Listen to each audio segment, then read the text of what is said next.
Bonjour, je m'appelle Marie-Myriam Lani et je vais vous lire un extrait de La terreur féministe d'Irénée.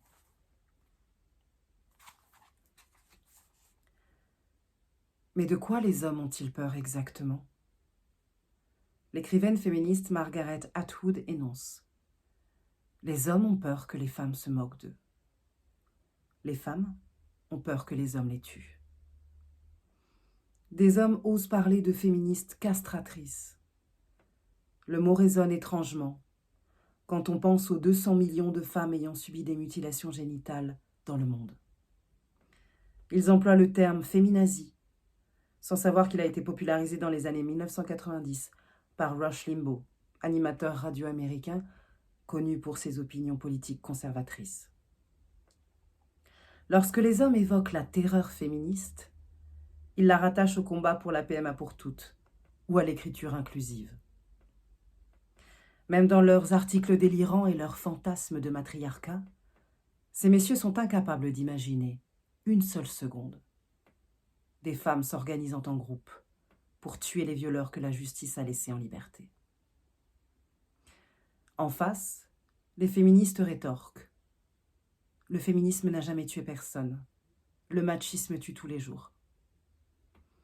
Ces mots, prononcés par la journaliste, écrivaine et militante féministe Benoît Roult, forment probablement l'une des citations les plus reprises dans l'histoire du féminisme. Mais ce présupposé est-il véridique? Le féminisme n'a-t-il vraiment jamais tué personne? Est-il authentiquement pacifique? Et surtout, faut-il brandir cette non-violence supposée comme une valeur suprême? Devons-nous perdre du temps à montrer patte blanche et à tenter de convaincre le monde de notre gentillesse et de notre inoffensivité? Que se passerait-il si la terreur féministe devenait réelle?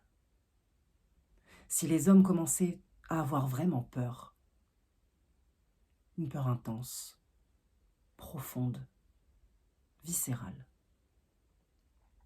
Puisque la raison, l'empathie, la honte ne permettent pas de mettre fin à la violence misogyne, à l'oppression patriarcale, aux viols, aux agressions sexuelles et aux féminicides, la seule issue pourrait être de susciter la crainte. La suite, ici.